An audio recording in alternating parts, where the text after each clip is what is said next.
Buenos días, les habla el Padre Miguel Soler desde Filipinas. El Evangelio de hoy es el inicio de San Mateo y dice así: Genealogía de Jesucristo del linaje de David, del linaje de Abraham. Abraham engendró a Isaac, Isaac engendró a Jacob, Jacob engendró a Judá y a sus hermanos. Judá engendró de Tamar a Fares y a Zará. Fares engendró a Esrón.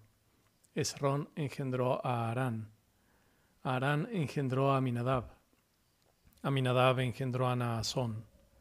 Naasón engendró a Salmón. Salmón engendró de Rahab a Booz. Booz engendró de Rut a Obed. Obed engendró a Jesé. Jesé engendró al rey David. David engendró de la mujer de Urías a Salomón. Salomón engendró a Roboán. Roboán engendró a Abías. Abías engendró a Asaf.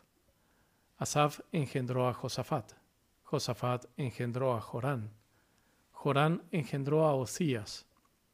Ocías engendró a Joatán. Joatán engendró a Acaz. Acaz engendró a Ezequías. Ezequías engendró a Manasés. Manasés engendró a Amón. Amón engendró a Josías. Josías engendró a Jeconías y a sus hermanos cuando la deportación a Babilonia. Después de la deportación a Babilonia, Jeconías engendró a Salatiel. Salatiel engendró a Zorobabel. Zorobabel engendró a Abiud. Abiud engendró a Eliacín. Eliacín engendró a Azor. Azor engendró a Sadoc. Sadoc engendró a Aquín. Aquín engendró a Eliud. Eliud engendró a Eleazar. Eleazar engendró a Matán. Matán engendró a Jacob. Jacob engendró a José, esposo de María, de la que nació Jesús, llamado el Mesías. Así pues, las generaciones de Abraham a David son 14, de David hasta la deportación a Babilonia 14, de la deportación a Babilonia hasta el Mesías 14. Es palabra del Señor.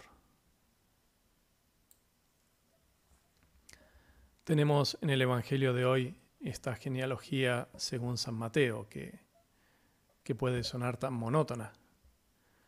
Ciertamente que decía mucho a los judíos del tiempo de Jesús, porque coloca a Jesús el Mesías en la línea sucesoria, que viene desde Abraham y pasa por David, mostrando entonces, entre otras cosas, el cumplimiento de las promesas que Dios hizo a su pueblo.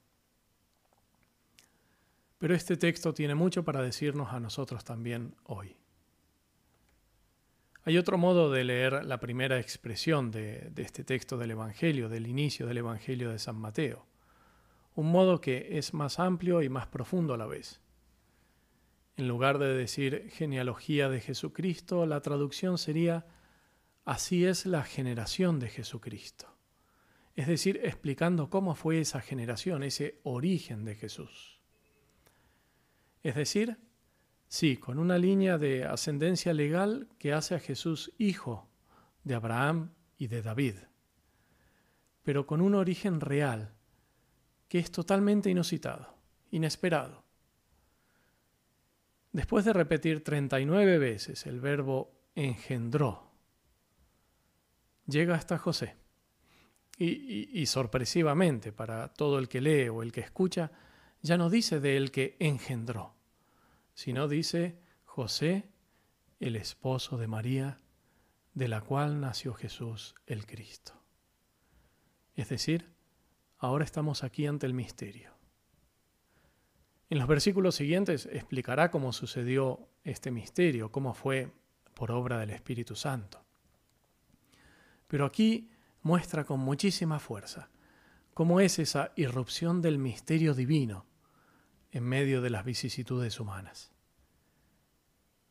Esta genealogía, esta lista de nombres, tiene su lugar en la historia de la Encarnación. Es un sucederse que la prepara, pero que no la explica y mucho menos la causa. el misterio de Dios siempre irrumpe en medio de las realidades humanas. Esto es análogo a lo que sucede con la irrupción de la gracia de Dios en nuestras vidas, y por eso es tan actual también para nosotros, ya que nuestro obrar prepara y dispone esa acción divina, la secunda y la acompaña, y sin ese obrar nuestro, la gracia de Dios no nos salva. Dios no nos salvará sin nosotros. Pero nuestro obrar no explica ni causa esa gracia de Dios. La gracia de Dios siempre es más de lo que uno podría imaginarse. No hay que mal acostumbrarse a la gracia, ni darla por descontada. Es un misterio profundísimo, es un milagro permanente.